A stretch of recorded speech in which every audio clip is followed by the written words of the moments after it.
जीतने वालों को मेरा सलाम, क्योंकि एक दिन हर कोई जीतेगा। अगर प्रोडक्टिविटी पर आप कोई 15-20 साल पुरानी किताब पढ़े तो आपको एक ही एडवाइस घुमाकर लपेट कर दी जाती थी कि बैठे मत रहो, डेली गोल्स बनाओ, उन्हें लिस्ट के रूप में लिखो और लिस्ट पूरी करो, क्योंकि तुम कर सकते हो। लेकिन हम लोग अपने अनुभव से जानते हैं कि इस प्रकार की सीख से कुछ होता नहीं। फिर इसी समय 1998 में नील फ्योर ने किताब लिखी द नाउ हैबिट। ये किताब अपने समय से 25 साल आगे थी। इस किताब में उन्होंने प्रोक्रेस्टिनेशन को साइकोलॉजिस्ट की नज़रों से विस्तार में समझाया और कुछ प्रैक्टिकल टूल्स दिए। उनमें से एक है अनशेड्यूल। इस वीडियो में इस टूल को डिटेल में उपयोग करना सीखेंगे, फिर देखेंगे कि ये क्यों काम करता है और आखिर में 2 प्रैक्टिकल टिप्स। स्टेप 1, अनशेड्यूल में हम दिन को 30-30 मिनट के इंटरवल्स में तोड़ते हैं। फिर सबसे पहले हर दिन के फिक्स्ड कमिटमेंट्स शेड्यूल करते हैं। फिक्स कमिटमेंट्स यानी वो काम जो आपको करने ही करने हैं। इनमें नींद, लंच, डिनर, ब्रेकफास्ट, यात्रा करने का समय, नहाने और शावर से लेकर डॉक्टर के अपॉइंटमेंट और मीटिंग्स जैसे सारे कामों के लिए दिन का समय निश्चित कर दें। उसके बाद सेल्फ केयर एक्टिविटीज़ के लिए समय भर दें, जैसे एक्सरसाइज, दोस्तों व परिवार के साथ समय बिताना, स्लीपिंग रूटीन, मॉर्निंग रूटीन और मेडिटेशन। सेल्फ केयर एक्टिविटीज़ वो सारी गतिविधियां हैं जो आपके शरीर और दिमाग को तेज और तरोताज़ा रखती हैं, जिनका सकारात्मक असर आपके काम और जीवन पर पड़ता है। नील फ्योर कहते हैं कि खेल, एक्सरसाइज, डांस वगैरह के लिए 1 घंटे का समय हर दिन आपको निकालना चाहिए और हफ्ते में एक पूरा दिन काम से ब्रेक लेना चाहिए। इससे आपके शरीर के साथ दिमाग ऊर्जावान रहता है। नील फ्योर ये एडवाइस एंटरप्रेन्योर्स को ध्यान में रखकर देते हैं जो जीवन भर प्रोडक्टिविटी बढ़ाए रखना चाहते हैं। क्या स्टूडेंट्स को हर हफ्ते पूरे दिन ब्रेक लेना चाहिए? कॉम्पिटिटिव एग्जाम की तैयारी कर रहे स्टूडेंट्स समय को ध्यान में रखकर हफ्ते में आधे दिन का ब्रेक ले सकते हैं। एक एंटरप्रेन्योर का अनशेड्यूल कुछ इस प्रकार दिख सकता है और एक स्टूडेंट का अनशेड्यूल कुछ ऐसा हो सकता है। स्टेप नंबर 2 में आप पूरी ईमानदारी से फिक्स्ड कमिटमेंट के साथ साथ सेल्फ केयर एक्टिविटीज़ पूरी करते हो और बीच में जो समय मिलता है उसमें काम करते हो।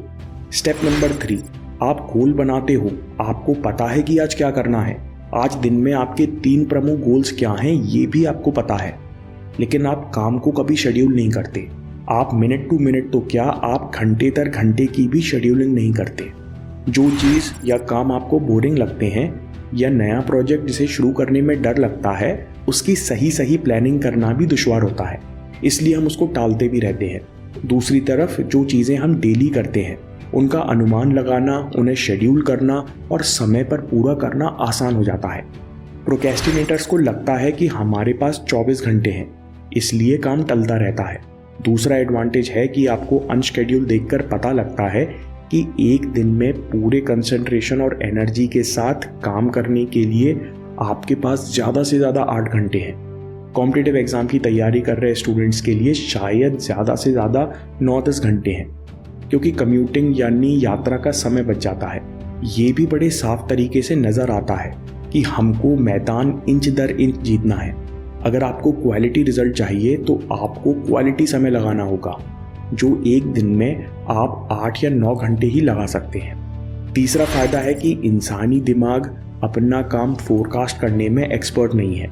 आप सोचते हो कि काम निपटाने में 2 घंटे लगेंगे, लेकिन लगते हैं 5 घंटे। फिर दूसरा कोई काम करते हो और पूरा दिन निकल जाता है। आप गिल्टी महसूस करते हो और फिर खुद पर डाउट करते हो कि पता नहीं समय कैसे निकल जाता है। लेकिन अनशेड्यूल में आपको क्लियरली पता है कि काम पूरे कंसंट्रेशन से करने का बस इतना ही समय है। आप अपने आप से गलत उम्मीद नहीं मानते और आप गिल्टी यानी अपराध बोध महसूस नहीं करते। इसी बात से अगले पॉइंट पर आते हैं। प्रोक्रेस्टिनेटर्स काम छोड़कर टाइम पास तो करते हैं, लेकिन उन्हें साथ में गिल्ट भी होती है कि यार मैं समय खराब कर रहा हूँ। इसलिए ये लोग पूरी तरह एंजॉय भी नहीं कर पाते और अनकॉन्शियसली इसका दोष काम या पढ़ाई को देते हैं और इन्हें काम से नफरत होने लगती है। लेकिन जब आप शेड्यूल किए टाइम पर रिलैक्स करते या खेलते हो तो आपको गिल्ट महसूस नहीं होती, क्योंकि आपको पता होता है कि ये ब्रेक्स मेरे शरीर और दिमाग के लिए कितने अच्छे हैं और आपने इन्हें मेहनत से कमाया है। अब आते हैं अगले एडवांटेज पर। हम लोगों को बचपन से सिखाया गया कि पहले काम करो फिर मजा करना। अनस्केड्यूल्ड रिवर्स साइकोलॉजी है, जो पहले बाकी चीज़ों के लिए समय ब्लॉक कर देता है। तो आपको पता चलता है कि अभी काम निपटाना है क्योंकि शाम को 1 घंटा एक्सरसाइज में जाने वाला है। आपको आज काम करना ही करना है, तब जाकर सैटरडे को दोस्तों के साथ मिलने का समय निकाल पाओगे। यानी आपके शेड्यूल में रिवॉर्ड्स और ब्रेक्स आपको समय ना वेस्ट करने के लिए इंस्पायर करते हैं और आपको टाइम मैनेजमेंट का डिसिप्लिन सिखाते हैं। नील फ्योर एक और इंटरेस्टिंग बात कहते हैं, जब आप काम में फोकस्ड होते हो और ब्रेक का समय आ जाता है तो आपको एहसास होता है कि अरे समय का तो पता ही नहीं चला, इस काम में भी मज़ा आ रहा था। ये अनुभव आपके लिए बहुत अच्छा है क्योंकि अभी तक आप काम को शेड्यूल कर रहे थे और रिलैक्सेशन के लिए टाइम नहीं था।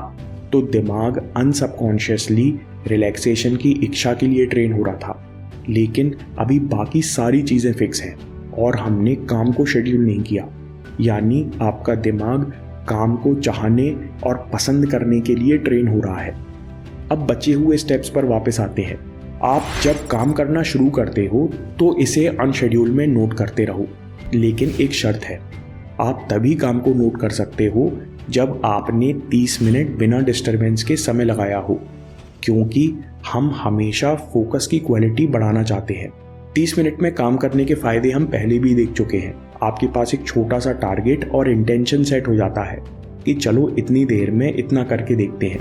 द प्रोग्रेस प्रिंसिपल में हार्वर्ड प्रोफेसर कहती हैं कि अपने सामान्य औसत दिन में मोटिवेशन और एनर्जी बढ़ाने का सबसे अच्छा तरीका है कि अपने सबसे ज़रूरी काम यानी मीनिंगफुल वर्क में प्रोग्रेस नोट करो। ये तरीका कभी पुराना नहीं होता और आप हमेशा प्रोग्रेस करने के लिए प्रेरित रहते हो। स्टेप नंबर 5, आप वर्क सेशन खत्म होने के बाद खुद को रिवॉर्ड देते हो, कुछ रिलैक्सिंग काम करके या छोटा सा ब्रेक लेके, क्योंकि जिन हरकतों को पुरस्कार दिया जाता है वो हरकतें बार बार दोहराई जाती हैं। यहाँ पर आपकी सेल्फ केयर एक्टिविटीज़ काम आती हैं। स्टेप नंबर 6, आप अनशेड्यूल में हमेशा टाइम नोट करते हो, जिससे आपको पता चलता है कि असली में समय कहाँ गया और आपको कहाँ इम्प्रूव करना है। स्टेप नंबर 7, ब्रेक पर जाने से पहले एक अच्छा वर्क सेशन पूरा होना ज़रूरी है। आप लगातार ब्रेक लेने की आदत नहीं डालना चाहते, ये आदत काम टालने में बदल जाती है। दोस्तों, जल्दी से इस वीडियो को समराइज़ कर लेते हैं और आखिर में 2 प्रैक्टिकल टिप्स भी देखेंगे। बचपन में हमको सिखाया गया था कि पहले काम करो फिर मज़ा करना। जब हम मज़े नहीं कर पाते तो इसका सारा दोष काम को देते हैं और काम से नफरत होने लगती है। लेकिन अब बाकी चीज़ों के लिए समय फिक्स्ड है और दिमाग काम करने के बारे में सोचता रहता है। अनस्केड्यूल का सबसे बड़ा एडवांटेज है कि एक तरफ आपको मेडिटेशन और एक्सरसाइज करना ही करना है, आप अपने शरीर और मन का ख्याल तो रख ही सकते हो, और साथ में आपका दिमाग काम को पसंद करने के लिए भी ट्रेन हो रहा है। स्टेप्स में सबसे पहले आप फिक्स्ड कमिटमेंट्स और सेल्फ केयर एक्टिविटीज़ को ना सिर्फ शेड्यूल करते हो बल्कि ईमानदारी से पूरा भी करते हो, और बीच में जो समय मिलता है उसमें काम करते हो। आप गोल बनाते हो लेकिन काम को कभी शेड्यूल नहीं करते। जो काम आपने 30 मिनट बिना डिस्ट्रैक्शन के किया है उसे आप लिखते जाते हो। आप वर्क सेशन पूरे करने के बाद रिवॉर्ड के रूप में सेल्फ केयर एक्टिविटीज़ करते हो। आप हमेशा समय नोट करते हो जिससे आपको पता चले कि आपका समय कहाँ खर्च हुआ, और आखिर में आप लगातार ब्रेक की आदत नहीं डालना चाहते, इसलिए ब्रेक पर जाने से पहले एक अच्छा वर्क सेशन ज़रूर पूरा करते हो। एक बार आप अनशेड्यूल फॉलो करने लगेंगे तो एक के बाद एक चीज़ें होने लगेंगी।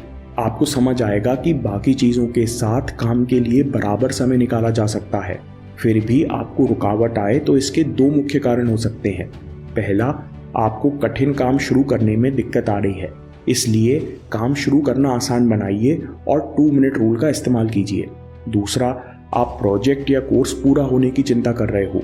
गोल से ध्यान हटाकर इस प्रोसेस पर वापस ले आइए, जो हमने लंबे समय तक बिना बर्नआउट हुए हर दिन 100% फोकस के साथ काम करने के लिए बनाया है। अगर ये वीडियो आपको पसंद आया तो 2 मिनट रूल पर वीडियो ज़रूर देखिए कि कैसे कठिन और बोरिंग काम को शुरू करना आसान बना सकते हैं। अभी देखिए या बात के लिए सेव कर लीजिए, क्योंकि आपके समय से कोई वीडियो, कोई ऐप, कोई न्यूज़ कीमती नहीं है। मैं काम के किस्से लाता रहूँगा। हिम्मत, हरकत, होशियारी, हम जीतेंगे।